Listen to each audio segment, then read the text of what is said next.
E aí, pessoal, sejam todos muito bem-vindos. Eu sou o Professor Pinguim e estamos de volta com o nosso canal seguindo aquela boa e velha missão nobre de mostrar que matemática vai além daquela coisa que você aprende na escola, vai além daquela coisa que tá lá na tua prova, tá lá trazendo o teu diploma. E nessa semana a gente vai falar sobre um dos temas que mais fascinou a humanidade por mais tempo. Um problema que ficou mais de 300 anos sem solução, mas cuja história é cheia de detalhes, cheia de progressos e vai mostrando de pouco em pouco como as coisas foram evoluindo. Mostra um pouco o processo matemático. E eu espero que vocês gostem. Eu poderia fazer uma introdução mais detalhada, mas ela não cabe nesta margem. Bora lá? Vamos começar?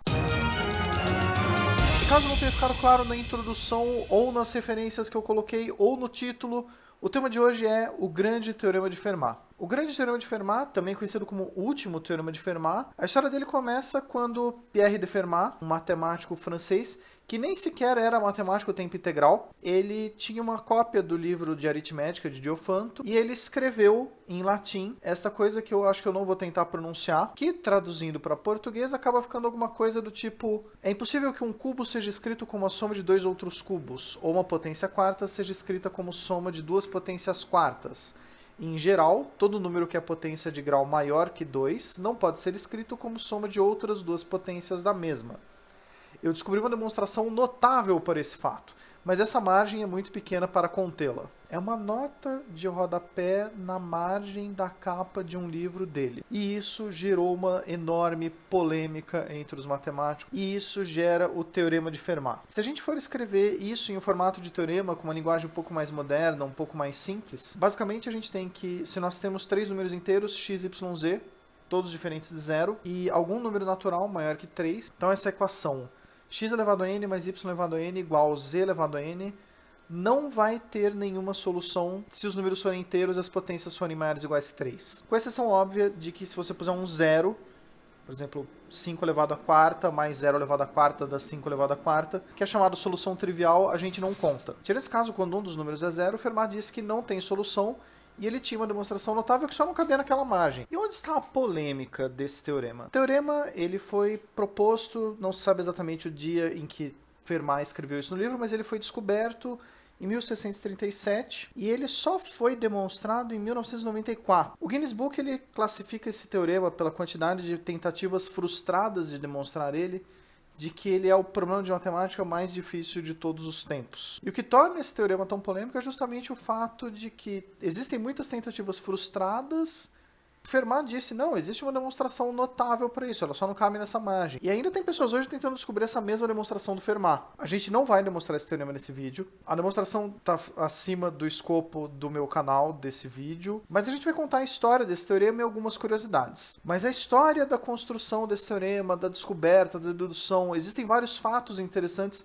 E essa história é uma história que vale a pena ser contada e ser passada para frente. E é sobre isso que vai ser o tema do nosso vídeo de hoje. E desde que se tornou conhecida essa proposta do Fermat de, não, beleza, x elevado a n mais y elevado a n igual a z elevado a n, não tem soluções inteiras se n for maior ou igual que 3, começou uma certa procura pela demonstração. Não, beleza, vamos tentar demonstrar isso. E aí existe um histórico das primeiras tentativas. Fermat apresentou uma demonstração para o caso n igual a 4, mas não para o caso geral. Essa demonstração era uma demonstração baseada em álgebra. Ele simplesmente manipulava os termos e falava, olha, tá vendo? Graças a esses fatos que eu fiz fatorações, você não consegue chegar nessa conclusão para n igual a 4. Então, x elevado a quarta mais y elevado a quarta igual a z elevado a quarta não vai existir para números inteiros. Uma conclusão importante que o Fermat chegou é o fato de que bastava você demonstrar os casos em que n é um número primo. Se o expoente for um número primo e você demonstrar que nos expoentes primos o problema não tem solução, então os expoentes não primos também não vão ter solução. Esse fato a gente consegue demonstrar, ele é razoavelmente simples, supondo que a gente tenha essa equação, x elevado a n mais y elevado a n igual a z elevado a n, que ela seja válida para algum n que não é um número primo. Todos os números que não são primos, eles admitem uma decomposição como sendo um número primo vezes outra coisa. Se essa decomposição valer,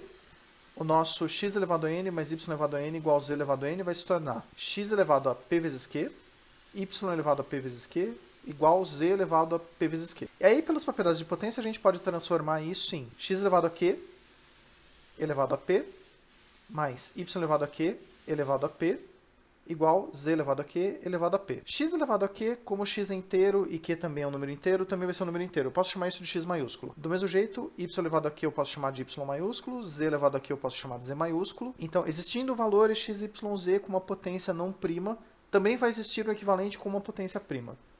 Então basta a gente provar que os expoentes primos não têm solução pelo teorema de Fermat, para concluir que o teorema de Fermat não vai valer nenhuma potência, seja ela prima ou não. Isso reduz um bocado de casos. Você, ao invés de provar para todos os naturais maiores que 3, você prova para os primos maiores que 3. Ainda são infinitos números, mas fica mais fácil de você galgar o caminho. E com essas ideias iniciais do Fermat, alguns matemáticos famosos chegaram a algumas conclusões. Por exemplo, Euler foi o primeiro que demonstrou que, não, verdade, para n igual a 3, x ao cubo mais y ao cubo igual a z ao cubo com x, y, z inteiros, isso realmente não tem solução. E a demonstração do Euler ela era baseada em fatorações. Ele pegou essa expressão, fatorava ela de um jeito inteligente e chegou à conclusão que para cubo não teria como acontecer. Dirichlet e Lagrange conseguiram em paralelo chegar que o caso n igual a 5 também não tem solução, mas com a mesma ideia, eles fatoravam a expressão. Pouco depois o Dirichlet conseguiu expandir o raciocínio dele para n igual a 7, mas depois disso não teve muito progresso. Por vários e vários anos não teve nenhum progresso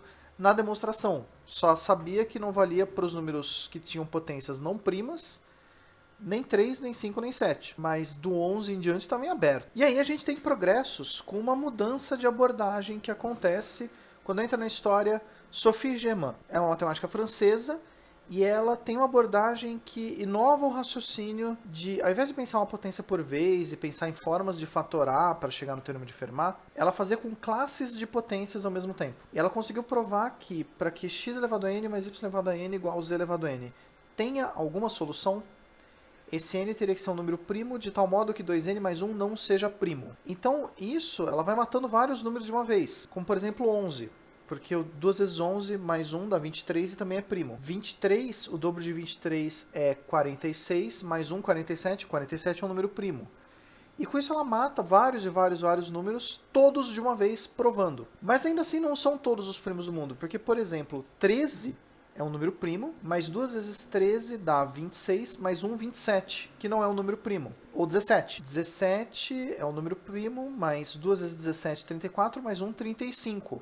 Isso também não é um número primo. Mas essa abordagem da Sophie Germain de provar uma classe de números ao mesmo tempo faz ter um progresso enorme. Porque aí outros matemáticos se inspiraram na ideia dela, como por exemplo Legendre, e ele provou o mesmo caso usando P como sendo um primo e 4P mais 1. E outros matemáticos fizeram progressos parecidos, envolvendo 8P mais 1, 10P mais 1, 14P mais 1, 16P mais 1, cada um deles feito por um matemático diferente. E aí você vai provando que o teorema vai valendo para mais e mais casos. Nesse ponto da história, se o teorema de Fermat fosse inválido, a potência na qual isso aconteceria deveria ser maior que 100.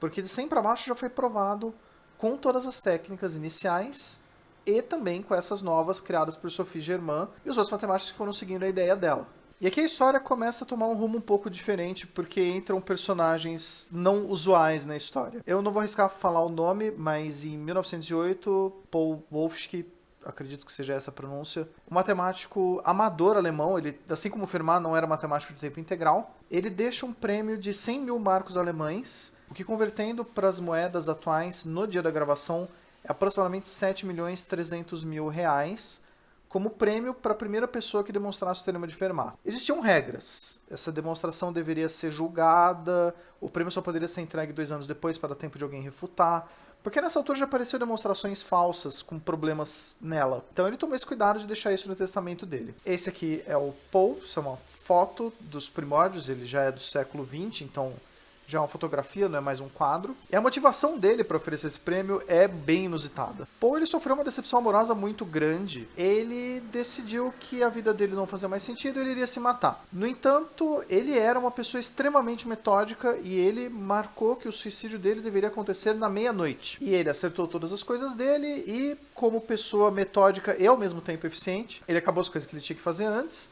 mas ainda faltava um tempo para o horário planejado do suicídio dele. Ele foi até a biblioteca da casa dele e começou a ler sobre o teorema de Fermat. Começou a estudar, ele ficou interessado. E aí ele começou a rabiscar, ele também tentou a solução dele. E quando ele viu o sol estava raiando. E aí o sol raiando, ele percebeu que o prazer que ele teve estudando matemática fazia a vida dele valer a pena. Então ele considera que o teorema de Fermat salvou a vida dele. E por causa disso ele deixou no testamento dele esse prêmio para a pessoa que conseguisse resolver esse problema fantástico que deu uma nova razão para a vida dele. E ele acabou não se matando, porque ele era metódico demais, ele perdeu o horário do suicídio dele, ele não iria mais cometer suicídio. Um fato triste sobre esse tema é que quando o teorema foi demonstrado, em 1994, o prêmio ainda existia, o prêmio ainda estava valendo, mas quando a Alemanha perdeu as 2 guerras mundiais, teve um problema de hiperinflação e o valor caiu muito. O valor que era para ser de moeda brasileira no dia da gravação, 7.300.000, ele é hoje uma coisa de aproximadamente 210 mil reais, que ainda é uma quantidade de dinheiro bem grande para os meus padrões. É meio triste que o valor caiu 36 vezes graças à inflação que teve depois das guerras na Alemanha. E aí no século XX, com essa bolada em dinheiro, teve mais incentivo e também teve o advento da computação matemática. Algumas abordagens híbridas conseguiam demonstrar alguns casos específicos do teorema de Fermat usando computadores para fazer os detalhes da prova, para testar os casos um a um, até fechar. Mas ainda assim não se chegava no caso geral. Em 1941, o menor valor primo para o qual era possível que tivesse um contra-exemplo para o teorema de Fermat era 253.747.889. Com a computação avançando, com computadores mais potentes, mais processadores, no ano de 1991, pouco antes do teorema ser demonstrado de vez, se existisse uma potência para o qual o teorema de Fermat não era válido, essa potência era, no mínimo, 714 trilhões, 591 bilhões, 416.091.461. E esse número é primo. Enquanto havia o progresso computacional e as demonstrações caso a caso que mais tentavam provar que o teorema de Fermat era falso, achando um contra-exemplo, do que chegavam no caso geral, já que eles testavam um por um, em outra área da matemática, 2 matemáticos japoneses, Goro Shimura e Yutaka Taniyama, eles criaram uma ponte que não existia entre 2 áreas da matemática que a princípio eram totalmente distintas. A área de curvas elípticas e a área de formas modulares. Eles acabam criando uma conjectura relacionando essas 2 áreas. Uma conjectura, relembrando rápido, é um teorema que não se sabe se é verdadeiro ou falso, que não foi demonstrado ou não. Ele estava em aberto na época que ele foi criado. Em 1984, Gerard Frey ele fez uma relação importante que ele percebeu que o teorema de Fermat tinha relação com a conjectura de Taniyama-Shimura. Resumindo bem por cima, essa conjectura ela relacionava curvas planas 2D com xy, expoentes e variáveis, com valores de módulo de divisão. Isso é um resumo altamente simplificado. E se você usasse uma certa classe de curvas, elas são equivalentes aos valores do teorema de Fermat. Então existia uma relação entre as curvas da conjectura de Taniyama-Shimura com o teorema de Fermat. Se você provasse que a conjectura de Taniyama-Shimura valia para pelo menos uma classe de valores, que são as curvas semi-estáveis, o teorema de Fermat seria válido, porque ele é equivalente para essa classe específica de curvas. E isso deu um passo essencial, porque você poderia ter uma ferramenta que demonstrasse todos os casos, em vez de ficar testando um por um, matando classes de primos, mas não todas, já que a gente não tem uma fórmula para todos os números primos. E começamos a chegar nos passos finais da conclusão da história do teorema. Esse capítulo final ele acontece quando entra na história Andrew Wiles, esse sujeito aqui, que tem fotos coloridas, porque ele é contemporâneo nosso. E ele era um matemático britânico que desde criança ele era fascinado pelo teorema de Fermat. E ele ficou 6 anos trabalhando em segredo porque ele achou que ele teria uma abordagem legal que funcionaria. Durante 6 anos ele meio que se trancou, se isolou do mundo, só falava sobre o teorema de Fermat com a esposa dele, que era a única pessoa que ele confiava. Em 1993, ele achou que ele tinha chegado na conclusão do teorema e que ele tinha chegado na prova. Ele juntou um grupo de pessoas ainda sob condição de sigilo e ele passou 3 dias fazendo palestras sobre a demonstração e acharam um erro nessa demonstração e fizeram um trato com ele de que ele teria 2 anos a princípio para tentar ou consertar esse erro ou avaliar, mas a partir daí ele publicaria os resultados dele para dar chance dos outros seguirem. No final de 1994, quando ele estava quase desistindo, ele chegou à conclusão de que ele deveria só tentar explicar o erro para facilitar a vida do próximo, que não era o destino dele demonstrar. Enquanto ele estava nesse raciocínio, ele descobriu como consertar esse erro e ele chegou na prova completa. Andrew Wiles é a quem a gente acredita a demonstração do teorema de Fermat. E hoje a gente sabe que realmente Fermat estava certo no termo de que x elevado a n mais y elevado a n igual a z elevado a n não tem solução inteira se o n for maior ou igual que 3. Até hoje, quando o Fermat fala que existe uma demonstração bonita e fascinante, e a demonstração que o planeta inteiro trabalhando junto levou 3 séculos e desenvolveu áreas da matemática e conectou áreas que ainda não existiam na época de Fermat, fizeram isso, mesmo com a ajuda de computadores, acredita-se hoje que Fermat estava errado na parte que ele diz que existe uma demonstração simples. Talvez a gente esbarre nela algum dia no futuro. Esse teorema é um teorema que é muito famoso até mesmo fora da matemática. Olha só o Luke. E aí, Luke? Bem-vindo à sua aparição no canal dessa semana. E aí? Outro dia você estava assistindo os Simpsons e viu o teorema de Fermat?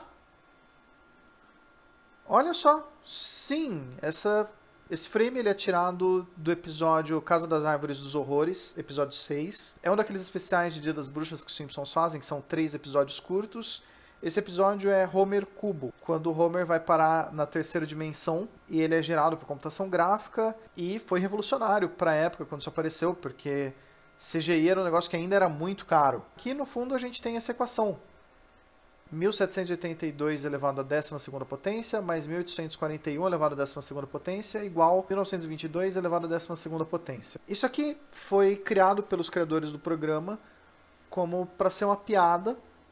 E se você for pegar uma calculadora que não tenha muita precisão, que trabalhe com até 10 dígitos, essas coisas vão ser iguais. É uma piada dos criadores do programa, mas isso aqui ele é um resultado que está muito fácil de ver que é errado, porque o primeiro número ele é um número par. Você pega um número par, leva uma potência qualquer e ele continua sendo par. Aqui a gente tem um número ímpar. Esse número ímpar elevado a uma potência par vai continuar sendo um número ímpar.